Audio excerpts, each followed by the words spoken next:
All right, thanks, Ross. Well, it's game week, and hopefully y'all are all excited just like we are. You know, this is what we do. You know, we get a chance to now have some games to talk about, and you know, you get all the this is all the stuff all in the off season. It seems like it never ends. You know, from stories and narratives and all that stuff, and so now we get a chance to actually get to the games. But man, everything for us builds to this.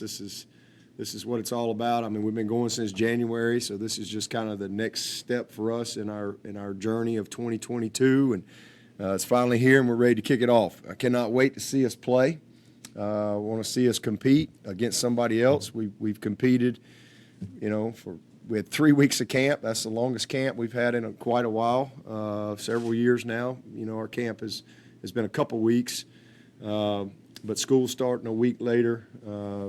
Gave us an extra week of camp when you're not on the 20-hour clock and all that stuff. So it was a really good camp, but a lot of competition on our practice field. And I love how the guys showed up every single day and brought it. We got a committed group. We've got a team that's really fun to work with, and I think that we got excellent leadership, but probably more than anything, I just like the attitude of this team. I like their attitude. I like their work ethic, and I think there's a lot of character in this group. So, and those are intangibles that win, and I think this team has a lot of great intangibles to go along with the measurables that you need to be successful at this level too. So, again, been a good camp. We're a healthy team.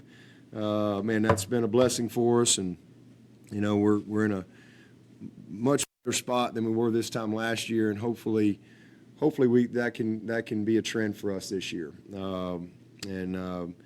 Obviously we got two guys that are two deep guys for us, in Adam Randall and Xavier Thomas that are out for this game, but both are trending in a really good direction. Adam is full speed. He's working on the scout team every day this week and next week, and really just taking every rep, because that's kind of the last little check for him. And Xavier's doing great. So, we're in a good spot there, and guys are ready to get to Atlanta and play. For us, all the openers are hard always. I think for everyone, the opener is typically the toughest game to prepare for, just because you got so much time. You got no tape. You look at last year's tape, but it's new coaches galore, new coordinators. Everybody's got their own thing, and then you've had forever to get ready, and you don't have any video evidence kind of confirming what you think they may do. So you have to prepare for a lot in these type of games, and then you throw in the fact that, hey, this is a conference game. This is league play, and it's on the road. So this is always a hard game to get ready for, but especially challenging this year because, Georgia Tech's they got a bunch of new faces. A bunch of new faces across the board on the coaching staff and, with their personnel on the field. So there's a lot of unknowns as we go into it. So it's really about us knowing what we need to do. And knowing who we are and our plan and how to apply what we do to whatever we see, and then making the right adjustments as we get into the flow of the game. Again, excited about getting down there. We've never played in Mercedes-Benz. I think I've been there one time. I went to a Falcons game, and a beautiful arena, and excited to experience that. So. But again, for us, conference play right out of the gate, our focus is to really just achieve our first goal, and that's win the opener. And, that may seem like a simple goal, but if you look at how that applies to the championships at Clemson, there's been 26 conference championships at Clemson, in all the leagues we've been in historically, and Clemson is 23-2-1. Those championship teams are 23-2-1 in winning the opener. So it's a pretty significant game when it comes to a championship team. And for us, I'm seven, and our 7 ACC championship teams, we won the opener, every single one of those teams. Our 6 playoff teams, they all won the opener. All right, we didn't win the league last year, and we didn't win the opener. And so our goal was simply to try to find a way to achieve the first goal, and then we go from there. So again, excited to see us play, see where we are, how we can improve, and go from there. But also had a real great opportunity yesterday to speak to the Children's Healthcare Hospital there in Georgia, and got a chance to visit with some of the patients. But I had a sweet little girl named Hannah Evans, and she's 13, and so I told her I'd give her a shout out today. So Hannah, there's your shout out. I enjoyed visiting with you. They had me on a robot, and I was roaming around the hospital. I could drive it with my keyboard. It was pretty cool. So really good experience, and something that was made possible by Chick-fil-A and the kickoff thing that they got going on. So a lot of fun yesterday. With that, we'll take your questions. He's good. Ready to go. Coach, it was a weird game against Tech last year, the lightning delay, and turned into a real dogfight. And I'm sure your guys would have a lot of excitement going into this game regardless, but I imagine the fact that it was so close last year gives your guys a lot of respect for Tech. Man, heck yeah. I mean, we got respect for anybody that we play, and especially our conference. I mean, you got to show up ready every single week. We were fortunate to find a way to win the game last year, and we know that we got to do some things better. And we had some opportunities that we didn't capitalize on, and but man, I thought they played a hard-fought game just like we did. And again, we were at home and found a way to win, and now we got to go on the road and find a way to do the same thing. But they'll be as excited as we are, and both of us are undefeated, and one of us is going to come out with a loss. So being excited don't get it done. We got to go execute and earn it on the field. Dabo, Bless you. I know this is a ridiculously high bar, and like you said, you have to go earn it on the field. But as far as going into a season, how does this defensive line depth that you have compare with the other good ones that you've had before? Yeah, I mean, on paper, and again, they haven't done anything or earned anything, but on paper, it reminds me of our 14 defensive, line. Everybody talks about 18, and that was a great group, but really very young behind. We got lucky. You got to have some luck, to win a national championship. There's so much that's got to go into that, and you got to get a little luck along the way. And we were very, very fortunate that Christian and Dexter and Cleveland and Austin played every game. And we had Albert. We kind of had 5 guys, and if you really look at the roster, we were really young and very inexperienced and very unproven behind those guys. And those guys had to play a lot of snaps. We had a very young Justin Foster that was moving from linebacker. We had Logan Rudolph. Xavier Thomas was a true freshman. So just and some other young guys in there, and so we were very fortunate. But that's what it takes to have a season like that. Our 14 team, just the opposite, and they had some misfortune. If you go back and look at that team, our 14 team was, heck, all them guys are, you look at that D tackle group, Deshaun Williams, he's on year 8 with the Broncos, Carlos Watkins, DJ Reader, Grady Jarrett. I think Josh Watson was in that group as well. I think Brandon Thompson was gone, but it was, and Dan Brooks was hysterical, because Dan the only guy I knew was going to start was Grady. But that's just, and it wasn't because he was more talented than anybody. He just separated himself in every area. But that other spot, these guys are all NFL guys, but Dan would grade them all the way through the Tiger Walk, and how he felt like they looked in pregame, and then he'd say, "Oh, you run out there," and it just, I never even worried about who was playing. And then you had Shaq and Vic. 2 first-rounders, Kevin Dodd, a second-rounder, Tavares Barnes, Corey Crawford. You had 5 guys at DN that could all play. And so they were all experienced guys. So to me, again, everybody talks about 18, but the makeup of the D-line reminds me more of 14, just because we have not just depth. We have some really, really talented players in there. And, I think we can play a lot of people. I don't think there's anybody that's got to go play 60 snaps. And I think that's a blessing for us. So on paper, we're talented. We've got good depth there.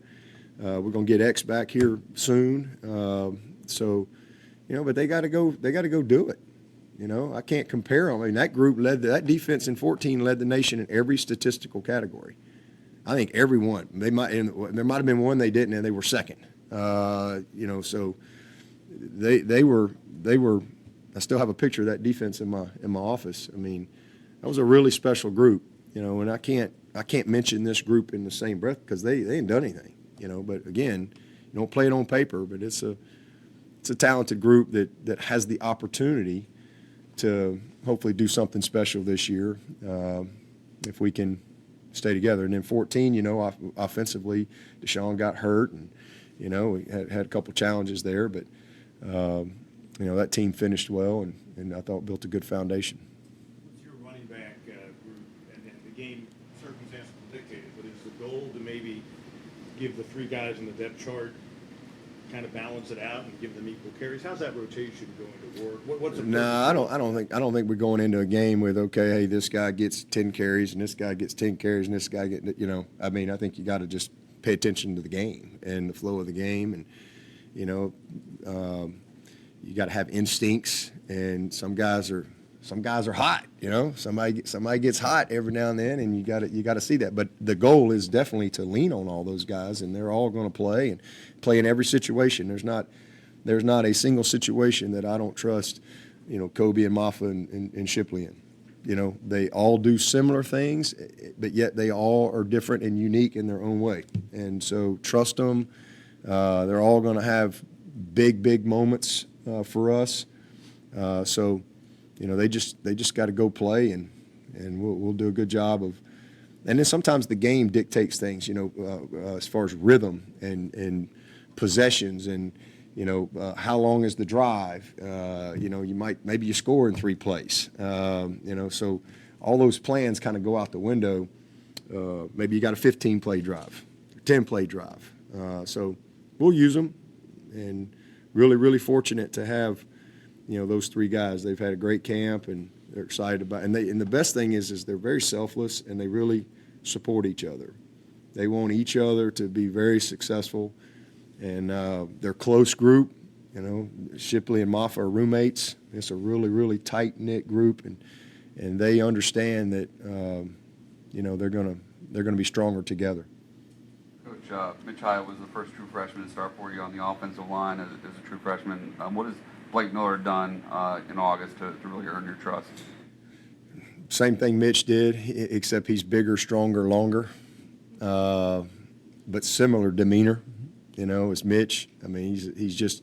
I think Mitch was maybe 290, maybe that when he came in here and started as a freshman, but just similar characteristics. Blake he's a giant, and he's one of the strongest kids on the team. It's just amazing to see a high school kid come in here like that.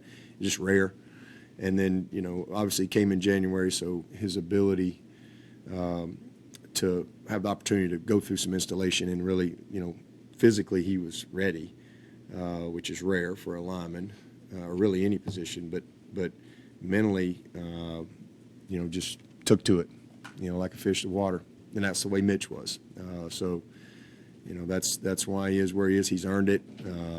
It's created some opportunity and flexibility with that entire group, but really proud of him. He and Sadler, the other true freshman that came in January, both really talented, freshmen that'll help us this year.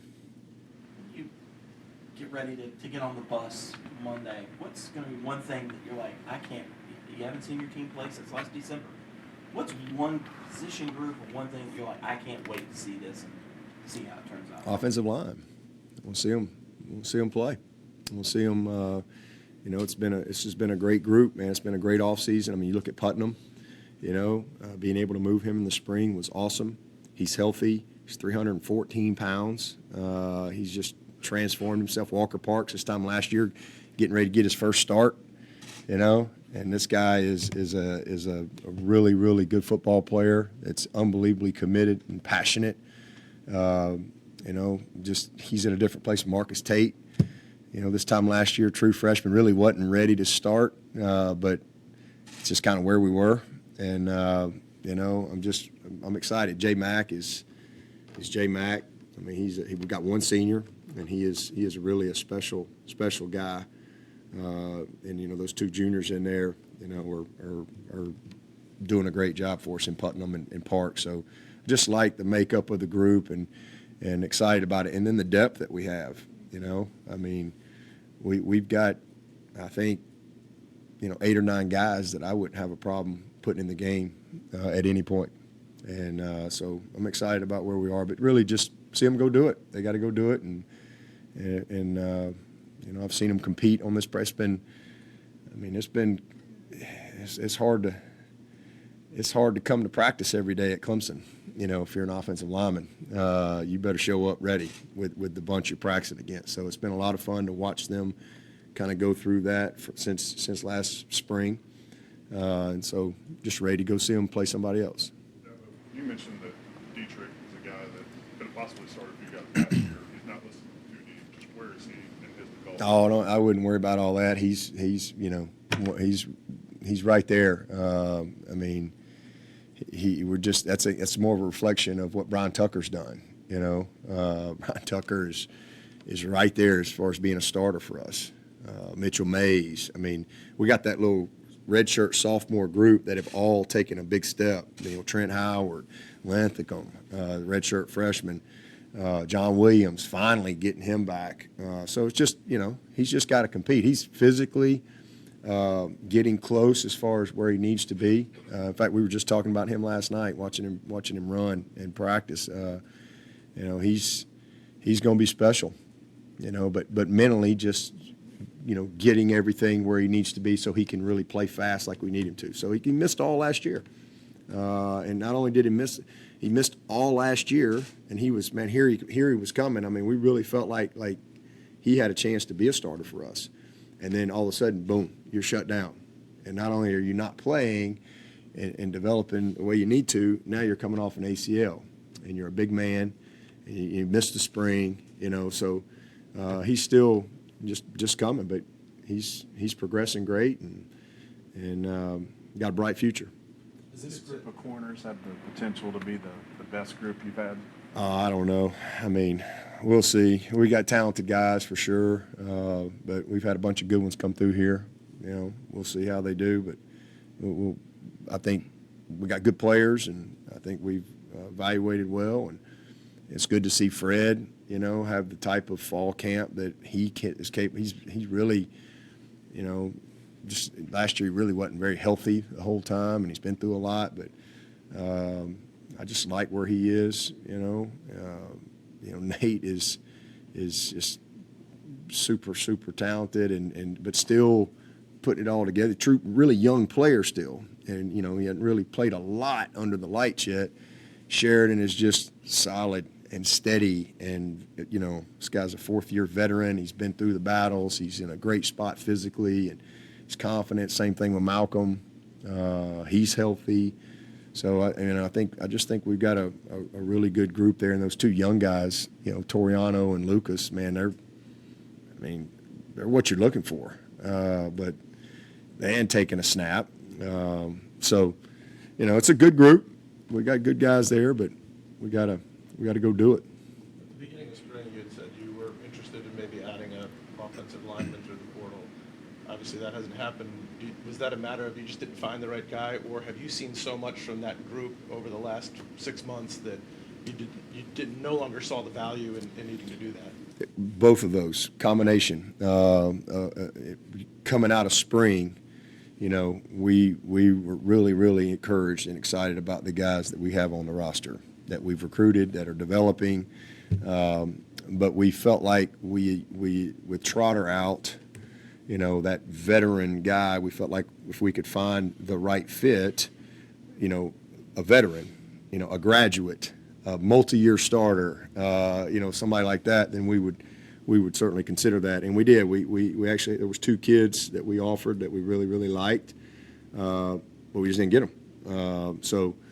But then there was nobody else that fit what we were looking for, and certainly compared to what we had on the roster. So, looked at 2 guys, again, would have taken one of the 2, just didn't get them. But that was really it. In the whole portal, the whole world, there was only 2. But if you look at how we recruit, I mean, I think we're 3rd fewest offers in the class of 23. So we're not we know what we're looking for. This may piggyback